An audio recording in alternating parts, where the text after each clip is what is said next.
Yo, what is up, digital world? It is your special connect here, Justin, and I am connecting to you today with my first video in my Real Talk Connect. So, many times as a professional in my personal life, because I am an occupational therapist and a life coach and a kick-ass human being, people often ask me for advice, for help, and for support.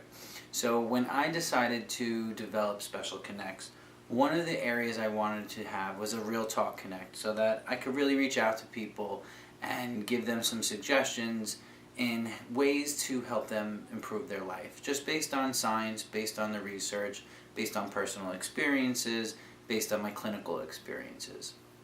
So it is only right, especially for me, and anybody who knows me or has worked with me ever knows this to be very true, I am a big believer in the power of language. And the big reason why I am a believer in this is when it comes to the research I've done on growth mindset.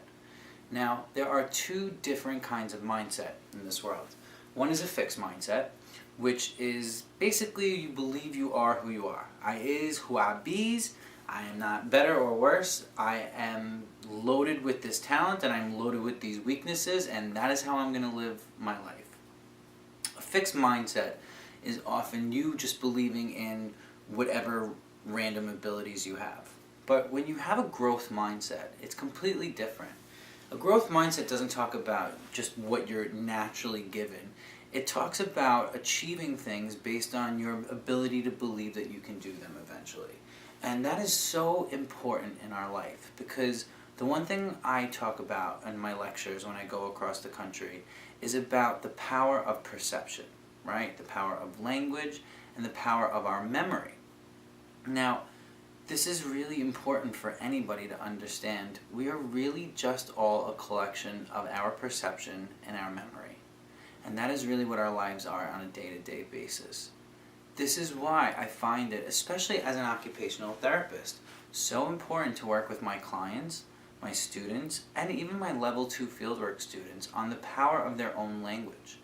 Now, the message I really want to get across today in this Real Talk Connect is about one word in particular. Again, anybody who's worked with me knows and cringes when they're around me and they say this word, because they know the reaction they're going to get out of me. And that word is can't. My friends, can't is a curse. Be very mindful when you're in the school-based setting of using that as the C word, because that's certainly not the C word as we all know. But can't is a curse, and many times it's just not honest language. It's lazy language. But that lazy language is making us crippled in the sense that we're not achieving what we want in life because we already go into whatever task that is a challenge to us as I can't do that. And I say this all the time. As soon as you say can't, you eliminate the option of being able to achieve it. And I don't think that that is right.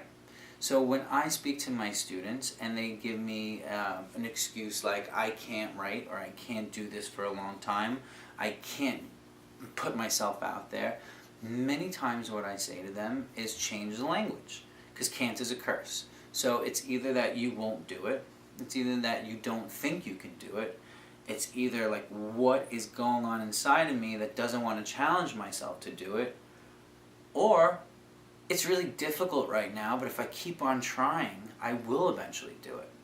And now, this Real Talk is real talk, so I'm not telling you that anybody can do whatever they want. I think that is poison that we've fed our community and our societies. I don't think everyone can do whatever they want to do.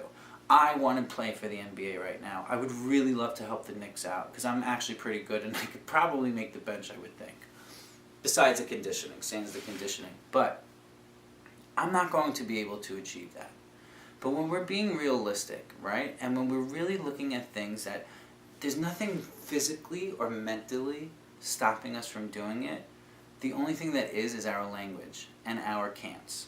So, I really want to challenge all of you to plant this seed in your head, and I want you guys to water it every day. But really think about how much you use the word can't on your own. And is it honest? Are you being honest in that moment when you use it? And I will also now challenge you to, if you are a therapist, if you're a client, if you're an OT, if you're a teacher, if you're just a friend, pay attention to what's going on around you and how many times you hear the word can't being used by your friends, your colleagues, your clients, people you work with, all of that. Think about that. And really think to yourself, can I not do this? Now, of course, everyone has the super funny kids who are so smart that they tell you, I can't fly, or I can't be 7'10". Well, no, you can't do those things, but you're taking the word to its extreme. And many times when you are using the word in your day-to-day life, it's not for things that you can't do. It's for things that you choose either that are hard for you, that you don't want to keep up doing, you won't do, or that are just difficult. And once you start changing the language, it helps your perception of the task before you. Whatever that task is, whether it's a social task, a personal task, a work task, anything. So, my friends, I hope you appreciated this real talk. I hope that I planted that seed and that you go home and water it every single day, because can't is a curse, and don't use it. Alright? So, again, thank you for listening to me. If you like what you're hearing, please subscribe, all that stuff. Whether you do or not, I'm still going to try to make some content to help out this planet. And again, work on myself. So, with that being said, you work on yourself. Work on being good to yourself and to others, and so that you can be a special connect, like I hope to be to you. Alright? Peace out, world.